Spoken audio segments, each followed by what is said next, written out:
मेरी तरफ से आपको और आपके परिवार को होली की हार्दिक शुभकामनाएं। आज हम बात करेंगे डिटेल एनालिसिस आईबीपीएस कलर की कट ऑफ की, क्योंकि जैसे एक्सपेक्टेड हम बता रहे हैं कि जो कट ऑफ रहेगी वो 90 टू 100 के बीच में रहेगी, लेकिन मेन रीज़न क्या है जिसके कारण ये 90 टू 100 के बीच में रहेगी, तो उसका आज हम ब्रीफ इंट्रोडक्शन देखेंगे कि किस कारण से हम कह रहे हैं कि ये 90 टू 100 के बीच में रहेगी। देखिए, जो डिपेंड करता है ये नंबर्स ऑफ वैकेंसी जो इंक्रीज हुई है, इसलिए कट ऑफ तो लो जाएगी। इतना तो डिपेंड है कि पिछले साल से वैकेंसी इंक्रीज हुई है, जो नोटिफिकेशन पे आई थी उस टाइम पे, उसके बाद में देखें तो इस बार वैकेंसी है वो इंक्रीज हुई है।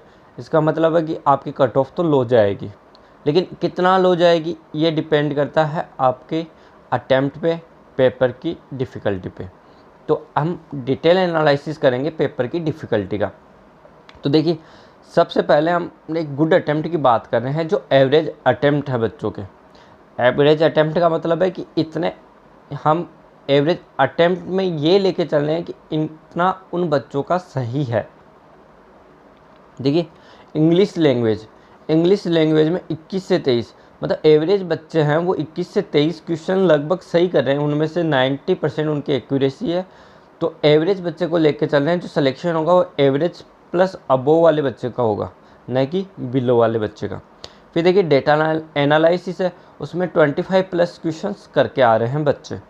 फिर देखिए, रीजनिंग एबिलिटी और कंप्यूटर एप्टीट्यूड है, उसमें भी 25 प्लस क्वेश्चंस करके आ रहे हैं। और जनरल अवेयरनेस की बात करें तो यहाँ पे 20 से 25 के बीच में क्वेश्चन अटेम्प्ट कर रहे हैं एक्यूरेसी के साथ बच्चे। तो ओवरऑल गुड अटेम्प्ट की बात करें तो ये 90 प्लस हमने जो टारगेट रखा था कि 90 टू 100 के बीच है, तो 90 प्लस जो क्वेश्चन है वो ओवरऑल अटेम्प्ट हो रहे हैं। देखिए, किसी स्टेट की वैकेंसी के अनुसार अगर वहाँ वैकेंसी ज़्यादा हो, नंबर ऑफ़ कैंडिडेट स्टूडेंट्स है वो कम हो, तो वहाँ स्वाभाविक रूप से जो इसकी कट ऑफ हो वो कमी होगी। लेकिन अधिकतर स्टेट के अंदर ये 90 टू 100 के बीच में ही वेरी करेगी। अब हम ब्रीफ इंट्रोडक्शन करते हैं कि किस कारण से हम कह रहे हैं। जैसे एप्टीट्यूड की बात करें, यानी मैथ की हम बात करें, तो देखिए वहाँ डाटा इंटरप्रिटेशन आया था। तो डाटा इंटरप्रिटेशन में एक क्वेश्चन आया था टेबुलर फॉर्म का, दूसरा आया था डबल पाई चार्ट का, और थर्ड आया था लाइन ग्राफ डाटा बेस का। तीनों डुएबल थी, आसानी से कर सकते थे। उसके बाद में देखिए अप्रोक्सीमेशन आया था, डाटा सफिशिएंसी आया था, क्वाड्रेटिक इक्वेशन आया था, लेकिन आपको यहाँ पे रूट निकालना ना बता के कोफिशिएंट कैलकुलेट करने के लिए कहा गया था। फिर अर्थमेटिक क्वेश्चंस आए थे। तो ये पोर्शन था जिसके अनुसार आप 25 क्वेश्चंस आसानी से अटेम्प्ट कर पा रहे थे। फिर इसी तरीके से हम रीजनिंग की बात करें तो रीजनिंग में देखिए पजल्स आई थी। पहला आया था रो बेस्ड पजल्स, सेकंड क्वेश्चंस आए थे वो मंथ बेस्ड पजल पे आए थे, थर्ड आए थे सर्कुलर अननोन बेस्ड पजल, फिर रैंक बेस्ड पजल भी आई थी आपके, और ईयर बेस्ड पजल भी आई थी। मतलब 5 पजल्स आई थी जो मॉडरेट टू डिफ़िकल्ट लेवल की थी। तो इसमें से आप 3 या 4 पजल आसानी से कर पा रहे थे। देखिए, मॉडरेट टू डिफ़िकल्ट लेवल क्यों बोला है यहाँ पे, क्योंकि अगर आप आरआरबी पीओ की एग्ज़ाम दे के आ रहे हो तो ये आपको लगेगी ईजी टू मॉडरेट, लेकिन आप आईबीपीएस पीओ और आरआरबी पीओ की एग्ज़ाम दे के आ रहे हो तो ये लगेगी आपको ईजी टू मॉडरेट, क्योंकि वो स्केल फर्स्ट की एग्ज़ाम थी, जिसके तहत आपको अगर उसी प्रकार से तैयारी है तो आप क्लर्क की एग्ज़ाम के लिए आपको ये ईजी टू मॉडरेट या मॉडरेट ही लगेगी। लेकिन जैसे ही आप क्लर्क पे आ रहे हो, मतलब आप लेवल ऑफ डिफ़िकल्टी है वो भी क्या है, थोड़ी लो हो जाएगी, तो इसलिए ये उसके अनुसार ये मॉडरेट टू डिफ़िकल्टी, ठीक है। फिर जो क्वेश्चन आए थे वो लॉजिकल रीजनिंग पे आए थे, 6 से 7 क्वेश्चन, जिसमें आपको एक पैराग्राफ दे दिया गया था, उससे रिलेटेड उसमें कौन सा निष्कर्ष निकाल जा सकता है, कौन सा कथन, इसकी पूर्वधारणा इसके बारे में पूछा गया था। फिर डाटा सफिशिएंसी के क्वेश्चन आए थे, ब्लड रिलेशन के क्वेश्चन आए थे, मशीन इनपुट आउटपुट के क्वेश्चन आए थे, वह मिसलेनियस क्वेश्चंस आए थे। तो हम बात करते हैं कि इसमें भी आपको 25 प्लस मार्क्स आप आसानी से गेन कर सकते थे यहाँ पे। तो यहाँ पे भी काफ़ी दिक्कत नहीं थी बच्चों को, क्योंकि काफ़ी बच्चों ने 30 अबोव भी अटैम्प्ट किए हैं दोनों पोर्शंस में। फिर देखिए, इंग्लिश की बात करें, मेन इंग्लिश रिव्यू की बात करें तो यहाँ पे रीडिंग कंप्रीहेंशन आए थे 2।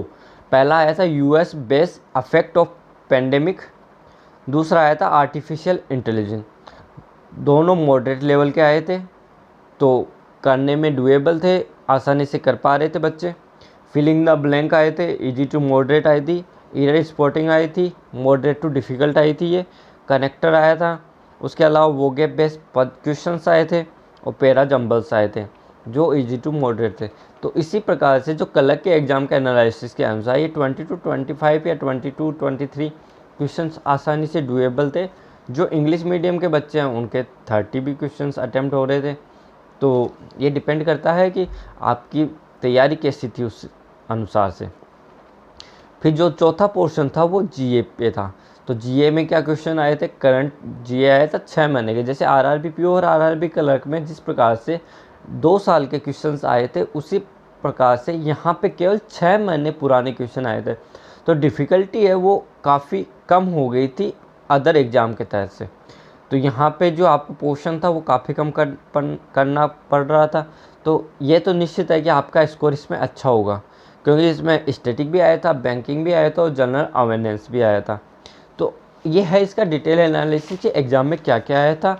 उसी के अनुसार हमने कवर किया है कि हर पोर्शन में हम बात मान के चलें कि जैसे रीजनिंग में 25 प्लस मार्क्स हमने अटैम्प्ट किए, तो मिनिमम हमने 25 अटैम्प्ट कर रहे हैं और अपना जो स्कोर कर रहा है वो 25, वो 29 भी हो सकता है, 30 भी हो सकता है, 35 भी हो सकता है। ऐसे ही हम मैथ में 25 कर रहे हैं, तो दोनों का मिला के जो हुआ वो कितना हुआ? 50। उसके बाद में हम बात करें 20 इंग्लिश का और 20 जीएस का, तो जो मिनिमम कट ऑफ है वो 90 तो रहेगी। अब इससे अबोव कट ऑफ जाने के चांसेस ज़्यादा हैं। अब देखिए क्यों रीज़न है कि इसके अबोव ही जाने के चांसेस ज़्यादा हैं। देखिए मेनली जो डिपेंड कर रहा है वो आपकी एक्यूरेसी पे ये वगैरह। कई बच्चे कह रहे हैं कि सर हमारे तो इंग्लिश में 10-11 ही अटैम्प्ट हो रहे हैं, वो उसमें भी एक्यूरेसी का मालूम नहीं है। तो सर मेन चीज़ है कि हर बच्चे की एक्यूरेसी डिपेंड नहीं करती। सिलेक्शन जितनी पोस्टें हैं उसी के अनुसार होगा। तो वो बच्चे इतने सफिशिएंट है कि उन्होंने 20 प्लस अटैम्प्ट किए हैं। हम नहीं कह सकते कि सर हमने तो अटैम्प्ट नहीं किए, मेरी मैथ रीजनिंग बहुत अच्छी।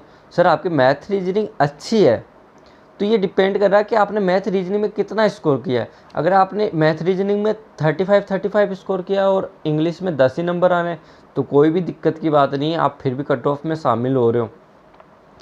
तो ये डिपेंड करेगा आपके लिए क्वेश्चंस कौन से पोर्शन को अच्छी तरीके से अटैम्प्ट किया है और आप कैसे इसको क्वालिफाई करते हो इस पे। और आशा करता हूँ अभी 1 अप्रैल को रिज़ल्ट आ ही जाएगा, तो आपका सिलेक्शन हो और आपने कितने क्वेश्चंस यहाँ पे अटैम्प्ट किए हैं और आपकी कितनी एक्यूरेसी और आपके कितने स्कोर बनने हैं वो हमारे यहाँ कमेंट पे करें आप। और आशा करता हूँ आपको ये वीडियो पसंद आया होगा। धन्यवाद।